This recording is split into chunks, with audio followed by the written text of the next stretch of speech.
ကျွန်တော်တို့ရဲ့ Facebook account တွေ privacy တွေကို every လုပ်နေတဲ့အချိန်မှာကျွန်တော်တို့လက်ရှိသုံးနေတဲ့ backup တွေကိုတော့ password ချိန်ထားသင့်ပါတယ်မင်္ဂလာပါဒီနေ့ကတော့ဒါကျွန်တော်တို့ backup ပေါ့နော် password ချိန်တဲ့နည်းကိုပြောပြပေးမယ် RAP backup ကိုမှကျွန်တော်တို့ new password ပြောင်းတဲ့နည်းပေါ့နော်ဒါကလာလုံးဝမတည်သေးတဲ့ညီကိုအတွက်ကိုအဓိကရည်ရွယ်တယ်ဘာလို့လဲဆိုတော့ပြီးခဲ့တဲ့လကမှကျွန်တော်တငယ်ချင်းတယောက်ပေါ့နော်သူ့ရဲ့ backup အခိုးခံလိုက်ရတယ်အထက်ကပတ်သက်3000ကျော်ထုတ်သွားတယ်ပေါ့နော်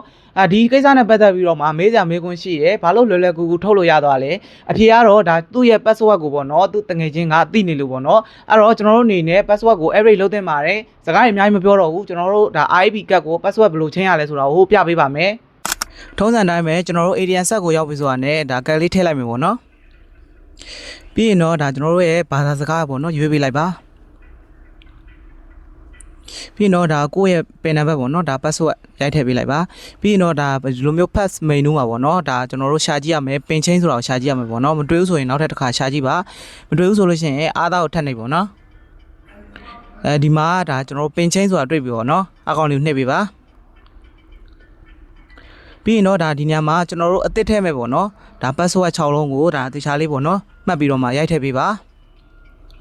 တတိယမှာဒီညမှာကျွန်တော်တို့2ချိန်ရိုက်ကမှာပေါ့နော်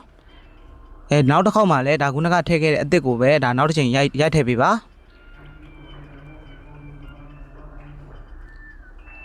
ဒါဆိုရင်တော့ဒါကျွန်တော်တို့စစ်လေးလေးထွက်လာမယ်ပေါ့နော်ကျွန်တော်တို့ password ချိန်တာအောင်မြင်သွားပါပြီခင်ဗျာဟုတ်ကဲ့ပါဗျာဒါလို့ဆိုရင်တော့ကျွန်တော်မိတ်ဆွေတွေလည်းဒါကိုယ့်ရဲ့ backup ကိုပေါ့နော် password ဒါလွယ်ကူချိန်တဲ့နည်းလေးကိုဒါတီးသွားလောက်ပြီလို့မျှော်လင့်ပါတယ်ဒါနောက်ထပ်သိချင်တဲ့အကြောင်းအရာလေးရှိလို့ရှိရင်လည်း comment မှာမေးခဲ့ပေးလို့ရပါတယ်အားလုံးကိုကျေးဇူးအများကြီးတင်ပါတယ်ကျွန်တော်ကတော့ဇင်ကြီးပါဗျာနောက်ထပ်ဗီဒီယိုမှာပြန်လည်ဆုံတွေ့ပါမယ်